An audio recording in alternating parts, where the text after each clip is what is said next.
Welcome dear students, HR sir classes में आप लोगों का फिर से स्वागत है, वेलकम है, अभिनंदन है। आप लोग रीड कर रहे हैं 11th की बायोलॉजी की किताब और 11th की बायोलॉजी बुक्स जो है उसमें नीट के लिए इम्पोर्टेंट हम लोग स्टडी कर रहे हैं, हम एसीएफ के लिए स्टडी कर रहे हैं और हम आईसीएआर के लिए स्टडी कर रहे हैं। आज का टॉपिक जो आप लोग रीड करेंगे वह टॉपिक का नाम क्या है? एंड्रोसियम है।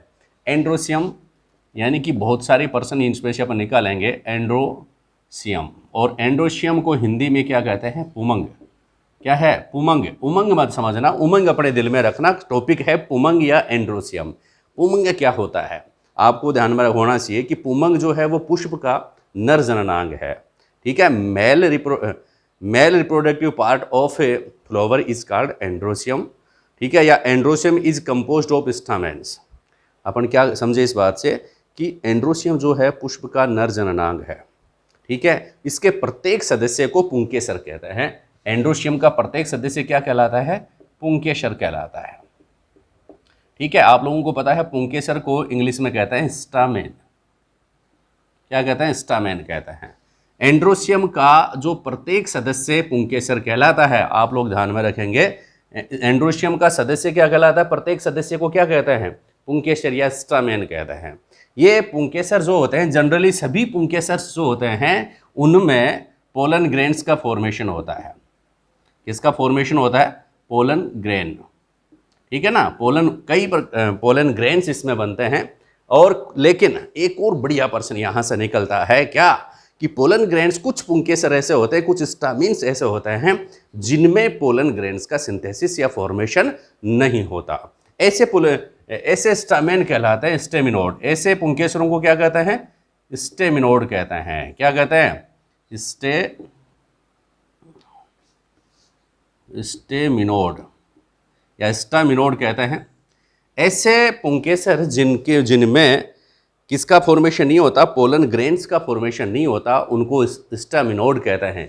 स्टामिनोड हिंदी में और इंग्लिश में दोनों में आप स्टामिनोड लिख लीजिए, क्योंकि स्टामिनोड जो होता है वह इंग्लिश हिंदी वाले मीडियम वालों को भी स्टामिनोड ही लिखा हुआ आ जाता है और इंग्लिश मीडियम वालों के लिए भी स्टामिनोड ही लिखा हुआ आ जाता है। तो स्टामिनोड का मतलब क्या है? ध्यान में रखना, अपनी स्मृति में रखना।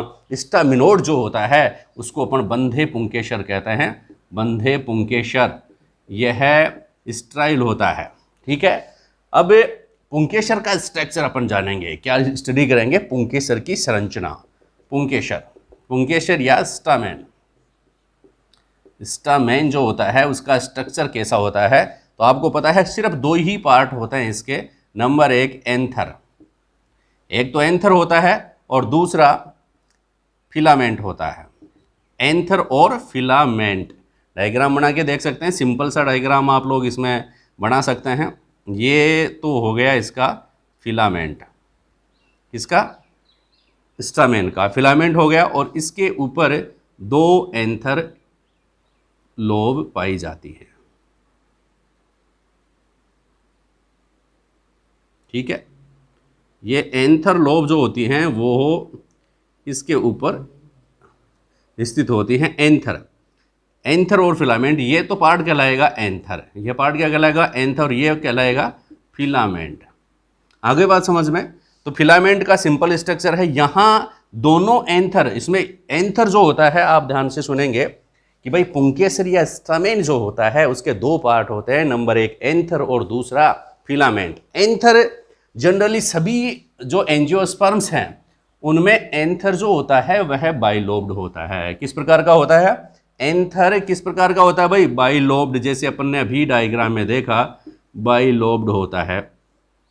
लेकिन इसका एक्सेप्शन है। क्या एक्सेप्शन को इधर से निकाल देते हैं भाई। क्या एक्सेप्शन है? मालवेसी कुल के जो प्लांट्स हैं, मालवेसी कुल के प्लांट्स में का जो पुंकेसर होते हैं या जो स्टामेन होते हैं उनके एंथर में, उनका एंथर सिर्फ एक पोली या यूनिलोब्ड होता है। किस प्रकार का होता है? सिर्फ यूनिलोब्ड प्रकार का एंथर किसमें पाया जाता है? स्टामेन एंथर किसमें पाया जाता है? मालवेसी में। आगे बात समझ में? मालवेसी फैमिली के जितने भी प्लांट्स हैं उनमें एंथर जो होता है वह यूनिलोब्ड होता है, बाइलोब्ड नहीं होता। ध्यान में रखना। अब प्रत्येक जो बाइलोब्ड यानी कि दो पोलियां पाई जाती है एक एंथर में। अब प्रत्येक जो पोली जो है वह 2 चैम्बर में डिवाइड होती है। कितने चैम्बर्ड में? 2 चैम्बर्ड में। 2 चैम्बर्ड होती है। इसका मतलब आप लोगों से पूछे एक एंथर जो होता है उसमें कितनी पोलियां, लोब्ड कितनी पाई जाती हैं? दो पोलियां पाई जाती हैं। कितनी पोलियां पाई जाती हैं? 2 पोलियां पाई जाती हैं। और दोनों पोलियों में कितने चैम्बर पाए जाते हैं? तो आप बताएंगे 4 चैम्बर, 4 कोष्ठक या जिसको कहेंगे पोलन शेक। Pollen shake.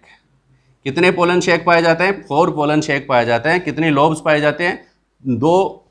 दो लोब्स पाए जाते हैं, 2 पोलियां पाई जाती है, 4 पोलन शेक पाए जाते हैं। और प्रत्येक पोलन शेक में किसका फॉर्मेशन होता है? पोलन ग्रेन का फॉर्मेशन होता है। ठीक है, किस प्रकार से है थोड़ा सा डायग्रामेटिकली और देख लेते हैं इसको, पुंकेसर को। देखिए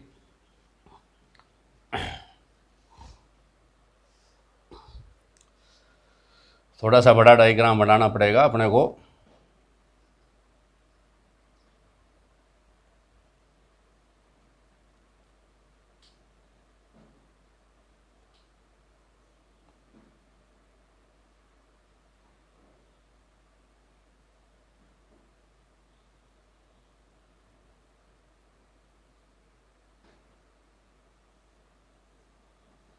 ये मैंने बना दिया है स्टामेन। ये स्टामेन का क्या हो गया? फिलामेंट है। क्या है भाई? फिलामेंट है। और ये एंथर, ये तो हो गया फिलामेंट। ध्यान से देखना, ये है क्या हो गया? फिलामेंट है। अब फिलामेंट जो होता है वह बाइलोब्ड है।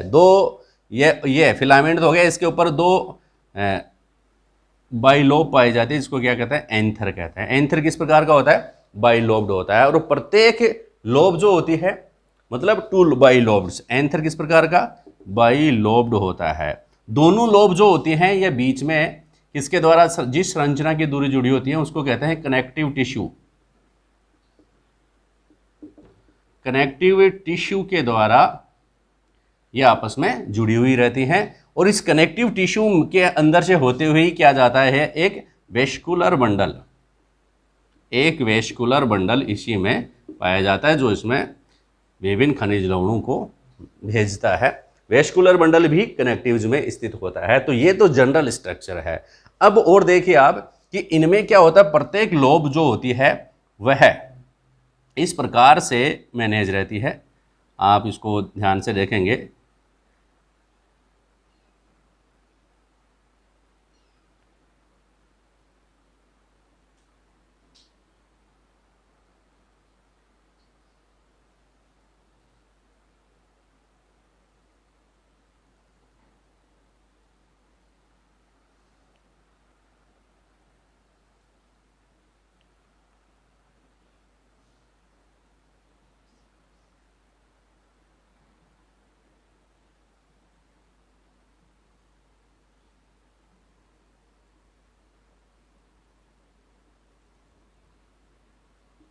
इस प्रकार ये जो प्रत्येक लोब जो है इसमें देखो, ये एक लोब है और 2, ये इसमें दोनों लोब जो होती हैं कितने चैम्बर्ड में डिवाइड हैं? ये 2 लोब हैं, बाइलोब्ड हैं। लेकिन प्रत्येक लोब जो है वह किस में? ये देखो, ये पोलन क्या है? पोलन शेक है। ये है क्या है? 4 चैम्बर्ड में बाइलोब्ड हैं। लेकिन प्रत्येक लोब जो है, एवरी लोब जो है वो 2 चैम्बर्ड्स में डिवाइड होती है। और इस प्रकार कितने चैम्बर्ड पाए जाते हैं? इनको कहते हैं पोलन शेक या 4 चैम्बर्ड। 4 पोलन शेक इसमें पाए जाते हैं। किसमें पाए जाते हैं? 4 पोलन शेक एंथर में। एक एंथर जो होता है उसमें 4 पोलन शेक पाए जाते हैं। इन पोलन शेक्स में किसका निर्माण होता है? पोलन ग्रेन का निर्माण होता है। किसका निर्माण होता है? पोलन ग्रेन का फॉर्मेशन होता है। तो कुछ इस प्रकार का स्ट्रक्चर आप लोगों से पूछा जाता है। काम की बात क्या आई कि एक एंथर जो होता है वह बाइलोब्ड होता है जनरली। लेकिन एक्सेप्शन क्या हो गया? एक्सेप्शन हो गया है मालवेसी कुल के पौधे, वह यूनिलोब्स उसमें पाए जाते हैं। एक ही पोली उनमें पाई जाती है, मालवेसी कुल में एक्सेप्शन है। ठीक है। दूसरी खास बात क्या है? बाइलोब्ड होते हैं। प्रत्येक लोब जो होती है, प्रत्येक पोली जो होती है वह 2 चैम्बर्ड में डिवाइड होती है। 2 चैम्बर्ड में डिवाइड होती है, यानी कि द्विकोष्ठीय 2 चैम्बर्ड में होती है। इसका मतलब एक एंथर जो होता है उसमें कितने पोलन शेक पाए जाते हैं? तो आप बताएंगे 4 पोलन शेक्स पाए जाते हैं। ठीक है। तो इस प्रकार का ये था स्ट्रक्चर किसका? स्टामेन का स्ट्रक्चर था। अब कुछ काम की बात अपन देखेंगे। आपको पता है कि जो फ्लावर्स में स्टामेन जो स्थित होते हैं वह किसके बाद उनका नंबर आता है, पहले आता है कैलेक्स, ठीक है, फिर कोरोला आता है। तो कोरोला का प्रत्येक मेंबर क्या कहलाता है, पेटल्स कहलाता है। तो ये जो स्टामेन जो होते हैं उनकी संभावनाएं क्या होती हैं कि ये तो या तो पेटल्स के साथ जुड़े हुए हो सकते हैं या फिर फ्री हो सकते हैं, ठीक है ना। अगर पेटल्स के साथ ये जुड़े हुए हों तो उसको क्या कहेंगे, एपी पेटल्स कहेंगे, ठीक है, कि क्या कहेंगे, एपी पेटल्स कहेंगे। आप ध्यान से देखेंगे कि दो ही तो संभावनाएं हैं कि ये जो फ्लावर्स में, मिटा देते हैं इनको, अगर दो शब्द टर्मिनोलॉजी निकल करके आई है यहां पर, एक तो आप ध्यान में रखेंगे AP petals, AP petals, AP petals किसे कहेंगे, जब स्टामेन्स जो होते हैं किसके साथ अटैच्ड होते हैं, पेटल्स के साथ अटैच्ड हों, अटैच्ड स्टामेन्स अटैच्ड विथ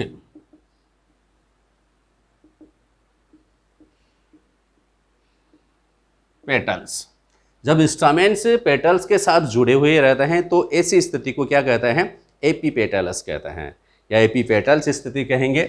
एपीपेटल्स स्थिति किसमें पाए जाते हैं, एग्जाम्पल कई बार पूछ लेते हैं। एपीपेटल्स जो पाए जाते हैं वो ब्रिंजल या बैंगन में पाए जाते हैं। एपीपेटल्स किसमें पाया जाता है, बैंगन या ब्रिंजल,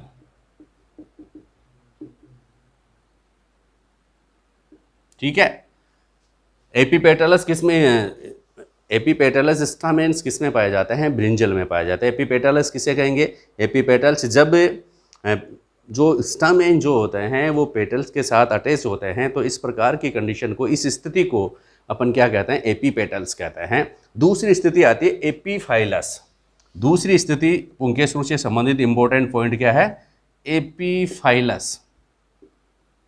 एपीफाइलस किसे कहेंगे भाई, एपीफाइलस कंडीशन जो है, एपीफाइलस, इसमें क्या होता है कि जब स्टामेन्स जो होते हैं किसके साथ जुड़े होते हैं, स्टामेन किसके साथ, पेरियंथ के साथ जुड़े हुए हों। जब स्टामेन किसके साथ जुड़े हुए हों, पेरियंथ के साथ जुड़े हुए हों तो उस कंडीशन को क्या कहते हैं, एपीफाइलस कहता है। दो प्रकार के शब्द आप लोगों के लिए काम के आए हैं, दिमाग में फीड कर लेना। पहला शब्द आया है कौन सा, एपीपेटल्स, और दूसरा एपीफाइलस। एपीफाइलस और एपीपेटल्स जो होते हैं वो क्या हैं, एपीपेटल्स में जब पुंकेसर पेटल्स के साथ अटैच्ड होते हैं तो इस कंडीशन को, इस स्थिति को अपन क्या कहेंगे, एपीपेटल्स कहेंगे। ये किस में पाई जाती है, बैंगन में या ब्रिंजल में। इस प्रकार के स्टामेन्स या इस प्रकार के फ्लावर्स पाए जाते हैं जिनमें स्टामेन्स जो होते हैं वो पेटल्स के साथ जुड़े हुए रहते हैं। दूसरी कंडीशन एपीफाइलस है। एपीफाइलस कंडीशन किसे कहेंगे, जब स्टामेन जो होते हैं वो पेरियंथ के साथ जुड़े हुए हों तो उसको एपीफाइलस स्थिति कहेंगे। इसका मतलब, इसका एग्जाम्पल क्या है, लिली। लिली जो होती है उसमें किस प्रकार की स्थिति पाई जाती है, एपीफाइलस स्थिति पाई जाती है। एपीफाइलस से क्या समझ गए भाई आप, हम समझे एपीफाइलस से कि जब पुंकेसर या स्टामेन पेरियंथ के साथ जुड़े हुए हों तो उस कंडीशन को एपीफाइलस कहते हैं। किस में पाया जाता है एपीफाइलस से फ्लावर का एग्जाम्पल क्या है, लिली। या एनसीईआरटी की बुक्स में से जब पर्सन पूछे जाएंगे तो अपन इन्हीं को याद करेंगे। लिली जो होती है उसमें एपीफाइलस फ्लावर्स पाए जाते हैं, समझ गए। इसका मतलब दूसरी बात आप लोग और ध्यान में रखेंगे कि लिली में पेरियंथ पाया जाता है। पेरियंथ किस में पाया जाता है, लिली में पाया जाता है। जनरली कैलेक्स कोरोला पाया जाता है लेकिन लिली में पेरियंथ पाया जाता है। आगे बात समझ में। अब अपन देखेंगे और कुछ बात करते हैं किसके बारे में, स्टामेन्स के बारे में। अरे आपने फूल तोड़ा, फूल में आपने कई स्थितियां देखी पुंकेसर की। पुंकेसर या स्टामेन्स जो होते हैं, आपने देखा एक फूल देखा, एक फूल में पुंकेसर जो है एक जगह ही जुड़े हुए हैं, एक संगी पुंकेसर उनको कहेंगे, मोनोडेल्फस स्थिति।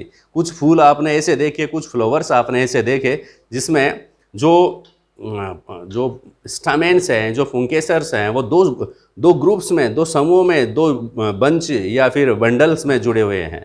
तो ये भी स्थिति आपने देखी। कुछ फूल ऐसे हो सकते हैं जिनमें दो से अधिक बंडल ग्रुप्स इनके स्टामेन्स के हो सकते हैं। तो ये तीनों स्थितियों से प्रश्न भी अपने को पूछे जाते हैं कि किस प्रकार की स्थिति कौन से फ्लावर्स में हो। मैं आपको इसको समझाता हूँ कि जो थैलेमस है, इस थैलेमस पर यहाँ पर क्या है भाई, ओवेरी है, और ओवेरी है स्टिग्मा, ठीक है, ओवेरी हो गई। यहाँ पर क्या जुड़े हुए हैं, इसमें क्या जुड़े हुए हैं भाई, स्टामेन्स जुड़े हुए हैं। अब ये स्टामेन्स जो होते हैं या तो फ्री हों या फिर कुछ ग्रुप्स में हों। दो ही कंडीशन है, स्टामेन्स किस प्रकार के हों, फ्री हों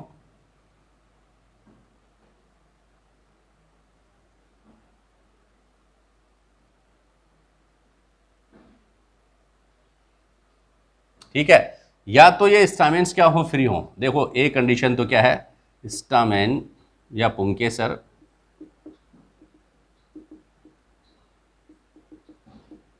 क्या हो, एक दूसरे से फ्री हो, एकदम फ्री हो, कोई कहाँ लगा हुआ कोई कहाँ लगा हुआ, कोई दिक्कत नहीं है, फ्री हो। तो इस कंडीशन को अपन क्या कहेंगे, पॉलीएंड्रस स्थिति कहेंगे। ठीक है, पॉलीएंड्रस स्थिति इस फ्री होने की। और दूसरी बात क्या है, ये समूह में हो, जुड़े हुए हों आपस में, फ्री समूह में या फिर जुड़े हुए हों, आपस में जुड़े हों, फ्री नहीं हो, अटैच्ड हो एक दूसरे के साथ। पहली कंडीशन तो क्या है, स्टामेन फ्री हो, और दूसरी कंडीशन क्या है, स्टामेन जो होते हैं वो एक दूसरे से क्या हो भाई, जुड़े हुए हों। तो इस कंडीशन को अपन क्या कहेंगे, जुड़े हुए हैं। तो इनकी तीन प्रकार की स्थितियां बनेंगी, वो अपन स्टडी करेंगे। पहली कंडीशन क्या है, स्टामेन फ्री हो, तो इसको अपन क्या कहेंगे, पॉलीएंड्रस कंडीशन कहेंगे। इसको क्या कहेंगे, पॉलीएंड्रस। ठीक है, पॉलीएंड्रस फ्लावर में क्या होते हैं, सभी स्टामेन्स जो होते हैं वो फ्री होते हैं। पॉलीएंड्रस का मतलब क्या हो गया, पॉलीएंड्रस कई प्रकार के एंड्रस इसमें पाए जाते हैं या पुंकेसर इसमें पाए जाते हैं। जब पॉलीएंड्रस स्थिति होती है, उस स्थिति में सारे स्टामेन्स एक दूसरे से क्या होते हैं, फ्री होते हैं। ठीक है, सारे स्टामेन्स क्या होते हैं, फ्री होते हैं। लेकिन अगर वो आपस में जुड़े हुए हों, यूनाइटेड हों, तो तीन स्थितियां बनती हैं। ठीक है, अगर स्टामेन यूनाइटेड स्टामेन हो तो तीन स्थितियां आप लोगों के सामने बनती हैं, और आप लोगों से प्रश्न पूछे जाते हैं, एग्जाम्स में प्रश्न बनते हैं। कौन कौन से, इन तीन स्थितियों के नाम है। नंबर एक, मोनोडेल्फस, मोनाडेल्फस। ठीक है, दूसरा डायाडेल्फस, और तीसरी कंडीशन क्या है, पॉलीएडेल्फस। तीन स्थितियां हैं। एंड्रोसियम से संबंधित महत्वपूर्ण बातें हम चर्चा कर रहे हैं, आप लोग एचआर सर को सुन रहे हैं। स्टामेन या पुंकेसर जो होता है, जब एक दूसरे से सभी स्टामेन्स जो होते हैं वो एक दूसरे से फ्री हैं, तो इस स्थिति को पॉलीएंड्रस स्थिति कहेंगे। और लेकिन जब यूनाइटेड हैं, एक दूसरे से जुड़े हुए हैं, तो इसके लिए तीन स्थितियां बनती हैं। जब सारे स्टामेन एक जगह जुड़े हुए हों, तो उसको कहेंगे मोनोडेल्फस कंडीशन। ठीक है, मोनोडेल्फस स्टामेन्स कहलाएंगे वो, मोनोडेल्फस। जब दो ग्रुप्स में, दो बंडल्स में या दो बंच में अगर जुड़े हुए हों, एक ही बंच हो या एक ही बंडल हो, तो उसको स्थिति को कहेंगे मोनोडेल्फस। अगर दो ग्रुप्स में बट जुड़े हुए हों, तो इसको अपन क्या कहेंगे, टू बंडल्स में हो या टू बंचेज में हो, तो इसको क्या कहेंगे, डाइडेल्फस कंडीशन कहेंगे। या फिर दो से अधिक अगर इनके समूह हों, तो इनको अपन क्या कहेंगे, पॉलीडेल्फस कंडीशन कहेंगे। ठीक है, स्टामेन्स जो होते हैं, मैं बता रहा हूं कि अगर फ्री हो, तो पहली कंडीशन, ये स्टामेन्स से सभी एक दूसरे से फ्री हो सकते हैं, उस कंडीशन को पॉलीएंड्रस कंडीशन कहेंगे। लेकिन अगर इन यूनाइटेड हो, ये स्टामेन्स आपस में यूनाइटेड हो, तो उस कंडीशन को तीन प्रकार की कंडीशन बनती हैं। एक मोनोडेल्फस, दूसरा डायाडेल्फस और तीसरी पॉलीडेल्फस। मोनोडेल्फस में क्या होता है कि स्टामेन्स जो होते हैं एक बंडल के रूप में या एक बंच के रूप में ही ये आपस में यूनाइटेड रहते हैं। जब दो बंडल्स या दो बंच के रूप में यूनाइटेड रहते हैं, उसको डायाडेल्फिस कहेंगे। और दो से अधिक बंडल्स के रूप में रहें, तो उनको पॉलीएडेल्फस कंडीशन कहेंगे। ठीक है, किसमें पाए जाते हैं, मोनाडेल्फस। अब एग्जाम्पल इंपॉर्टेंट है, इनसे संबंधित एग्जाम्पल पूछते हैं। देखिए, मोनाडेल्फस फ्लावर किस में पाया जाता है, आप बताइए। मोनाडेल्फस फ्लावर पाया जाता है चाइना रोज, ठीक है। किसे कहेंगे, चाइना रोज जो होता है उसमें किस प्रकार का फ्लावर स्टामेन्स पाए जाते हैं, तो आप बताएंगे मोनाडेल्फस। यानी कि समस्त जो स्टामेन्स जो हैं वो एक बंडल में या एक बंच के रूप में स्थित होते हैं, यूनाइटेड होते हैं, ठीक है। नेक्स्ट कंडीशन डायडेल्फस है। डायडेल्फस किस में पाया जाता है, डायडेल्फस प्रकार की जो अरेंजमेंट है इनका स्टामेन्स का, वह किस में पाया जाता है, पी मटर में पाया जाता है। किस में पाया जाता है, मटर में पाया जाता है। फिर आता है पॉलीडेल्फस प्रकार का जो अरेंजमेंट है इनका स्टामेन्स का, वह किस में पाया जाता है, सिट्रस में या लेमन में। सिट्रस और लेमन, लेमन फ्लेवर। पॉलीडेल्फस प्रकार का जो पुंकेसर का अरेंजमेंट है वह किस में पाया जाता है, सिट्रस में पाया जाता है, नींबू में पाया जाता है, ठीक है। तो इस प्रकार आप लोग इनको लर्न कर सकते हैं। मोनाडेल्फस किस में पाया जाता है, चाइना रोज में। इंपॉर्टेंट है नीट के लिए, एसीएफ के लिए, आईसीएआर के लिए, क्योंकि ये एनसीईआरटी कलेक्शन है। डायडेल्फस किस में पाया जाता है, पी में पाया जाता है। और पॉलीडेल्फस किस में पाया जाता है, सिट्रस में पाया जाता है। ये आप लोग ध्यान में रखेंगे। अब कई फ्लावर्स ऐसे होते हैं, एक और इम्पोर्टेंट बात यह है कि कई फ्लावर्स ऐसे होते हैं, जिसे मैंने डायग्राम बना दिया है, उनके स्टामेन्स में जो फिलामेंट्स की जो लंबाई जो है, लेंथ जो है फिलामेंट की, उनकी लेंथ में वेरिएशन पाया जाता है। देखो कई फिलामेंट्स, किसी का फिलामेंट जो होता है काफ़ी लंबा रह गया, किसी का फिलामेंट जो है छोटा रह गया। तो इस प्रकार के फ्लावर्स भी पाए जाते हैं जिनमें जो स्टामेन्ट्स के फिलामेंट की लंबाई जो होती है वो डिफरेंट होती है, ठीक है। लेंथ ऑफ फिलामेंट जो होती है वह डिफरेंट होती है। किनमें, सभी फिलामेंट्स की जो सभी स्टामेंट्स जो होते हैं उनके फिलामेंट्स की लेंथ डिफरेंट होती है। किनमें होती है, साल्विया में। साल्विया एंड मस्टर्ड बहुत इंपॉर्टेंट है। साल्विया और मस्टर्ड जो होती हैं उनमें क्या होता है,